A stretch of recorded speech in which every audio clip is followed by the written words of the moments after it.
Hello everybody. I promised you a companion video to that last video, and here it is. This one is the Dogbox ride home.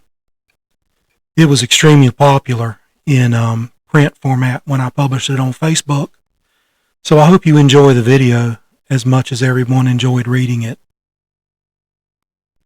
I've heard folks say that a deer riding home on a dog box ought to feel shameful. They're wrong. That buck didn't come off a feeder. He didn't step out for a photo op. He didn't stand still. And he didn't get taken by a bumper on the highway. He earned every inch of that dog box. That morning started like thousands of other coastal North Carolina mornings. I've hunted heavy air, damp ground, pine needles stick to your boots. The kind of quiet that only sounds quiet if you don't know what you're listening for. Then the dogs opened. Not chaos, not noise just for the sake of noise. Just hounds striking a real track. That buck knew the sound. He had heard it before. He had beaten it before. He ran through briars, swamps, hedges, cutovers, knowing every trick them old coastal deer learn if he plans to get old. He circled, crossed, doubled back. The dogs stayed steady, doing exactly what good dogs are bred to do. Then it came together. I didn't get a gift. No standing deer. No pause to think it over. That rifle came up on a deer in full stride. I was carrying a scoped M4 chambered in 5.56 .223, a rifle platform I know well. I've carried one most of my adult life, and I've put thousands of rounds down range. Some at paper, some at steel, some at deer, and some in places and moments that demanded absolute focus. Familiarity matters. Confidence matters. Knowing your equipment inside and out matters, especially when you have seconds, actually fractions of seconds, not minutes, to make your decision. Seconds matter in that moment. Judgment matters. Knowing when not to shoot matters just as much as when to take it. When I pulled the trigger, it wasn't luck. It was a clean shot taken with respect for the animal, for the dogs, and for the hunt itself. All right, maybe it was a little luck too. The chase ended right away. Quick, clean, final. I didn't have to call the dog to come help me track my deer. It was laying right where I shot it. Now that buck gets to ride home on the dog box. Not for likes. Not for arguments. Not to impress strangers who have never stood where I've stood. He rides home as proof of a hunt done the hard way. Tonight the dogs will rest. Stories will get told. Meat will get shared. And lessons will get passed down just like they always have. That buck didn't lose to luck.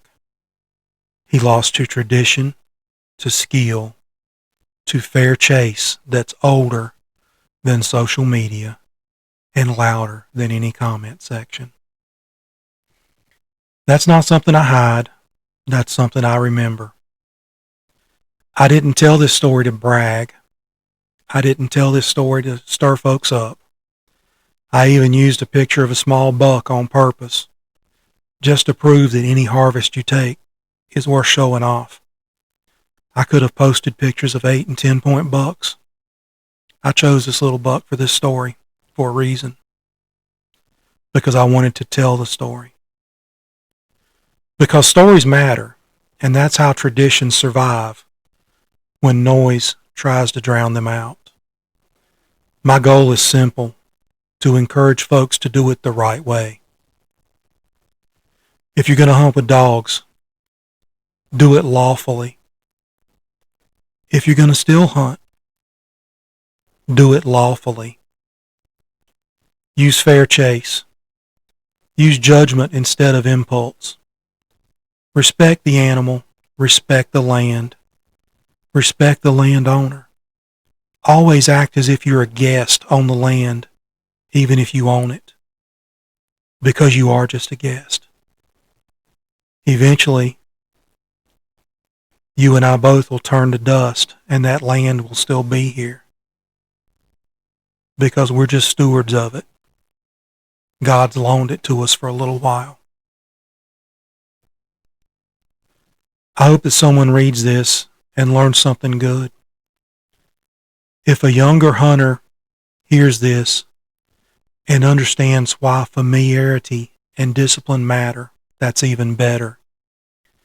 If an old hunter is reminded why we are taught to do things a certain way in the first place, that's best of all. This isn't about proving anything. It's about preserving something. And when we stop telling the story, who's going to tell it? And will they tell it right? So thanks for listening.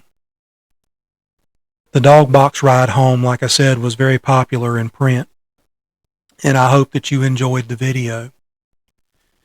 You know, the videos are nice because you can listen to them while you're driving down the road. You don't have to watch the screen. You don't have to try and read anything. You can just put on a podcast and listen to it just like listening to your radio.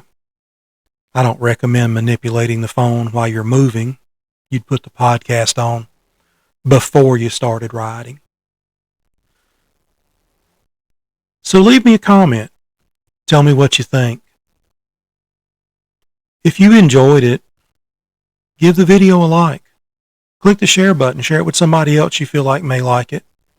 Subscribe to the channel. It's free. Doesn't cost anything to subscribe. It does help the channel out. Thank you for watching. Thank you for listening. And I'll catch you on the next one.